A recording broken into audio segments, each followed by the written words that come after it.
Are you happy right now with the final version of the stopgap spending measure? I'm content, yes. It should have been done a week ago. There were hang-ups along the way. There's lots of blame to go around, and I won't place any for today because at this point, I'm just happy that we're getting this bill across the finish line. We've got funding for the PPP, adding funding to that. We've got funding for testing, funding for hospitals.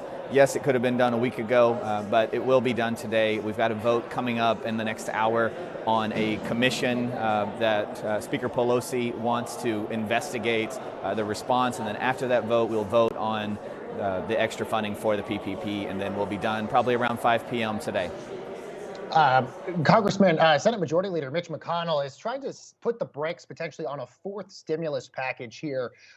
This is Treasury Secretary Stephen Mnuchin has said that we need to continue to keep the government and the people of the country funded. What is your perspective on this? Do you believe we should have a fourth stimulus measure done through Congress, or do you believe that Mitch McConnell is correct that we should hit the pause button on this?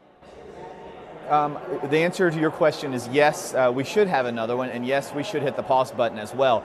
There's no reason to rush into this. We've just passed almost $4 trillion, I believe, after today, of funding for a response to coronavirus. We need to see where the problems are, what is lacking, what needs to be done, how this money is trickling into the economy before we start passing yet another phase 4, if you want to call it that, package. However, I do believe that negotiations will start next week, and we'll start working on that next phase.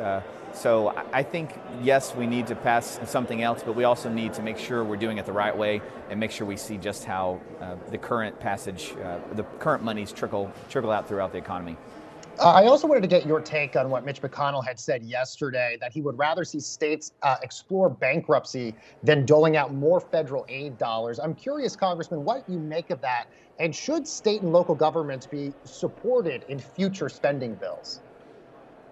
You know, it probably wasn't the best choice of wording by the senator, but I think what he meant, and what I certainly agree with, is that it is not the federal government's job to bail out high-spending states.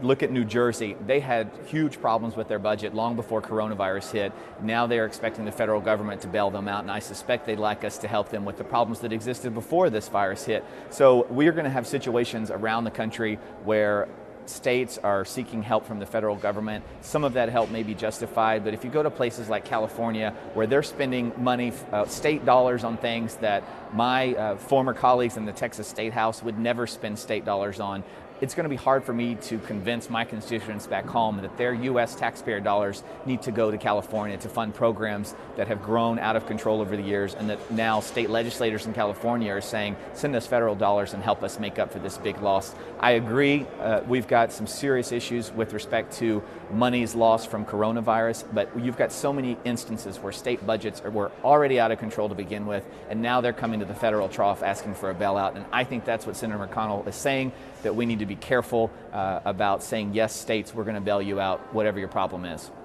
Congressman, I also want to get your take on the stay-at-home protests that we're seeing pop up around the country, some of them seemingly being encouraged by the president to go and partake in those. What is your take on that? And would you also encourage your constituents to stay at home and listen to their governor, or for them to partake in a lot of these protests?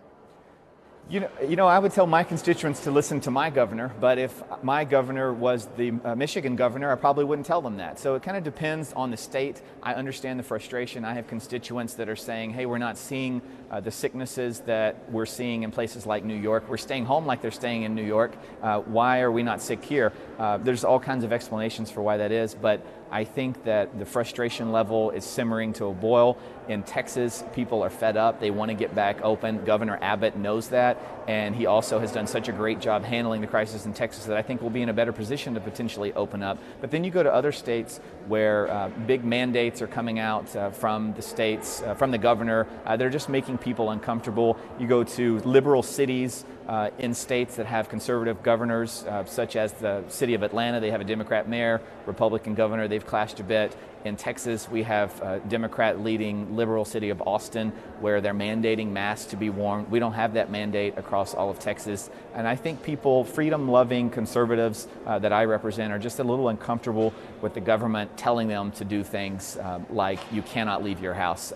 They understand closing establishments to keep people from crowding, but being told you cannot leave your house, being told you have to cover your face is just a bit uncomfortable for some of us in conservative states that appreciate our freedom. All right, Congressman, we have about time for one last question. You've been a vocal critic of China as well. You've even gotten so far as to introduce a bill, essentially, that would force the Department of Justice to investigate that country. Explain why you introduced that bill, and could that effort be put more directly to the virus instead of going after China? Well, the answer to that question is we're not pulling any resources supporting this from the virus response, to answer your last question. But as respects to why we need this bill, China is absolutely responsible for a great deal of the pain and suffering we're experiencing right now. We just don't know to what extent. It is unquestionable, undisputed, that the Chinese lied about the origins. They lied about how serious it was. The United States response was not what it could have been had we known all the facts from the get-go. The World Health Organization has been towing the Chinese Communist Party line from day one. What my bill does is it amends the Foreign Sovereign Immunities Act that was passed in the 1970s that says you cannot sue another nation. It allows the Department of Justice to open up an investigation and figure out just where the origins of this virus came from. We don't know anything except what the Chinese are telling us. Anyone that contradicts what they say over in China turns up dead or missing. I think that the federal government, the Justice Department, needs to investigate the origins of this. And I think it's time well spent and money well spent. And I hope that it was just an accident. But if it's not, or even if it was, the Chinese have lied since day one. They need to be held responsible. To what degree is something that we would determine after we have learned all the facts. The Chinese aren't going to help us learn those facts, so we need to take it upon ourselves to investigate. All right, Congressman Lance Gooden of Texas. Good to have you here, sir. Thank you so much for joining us.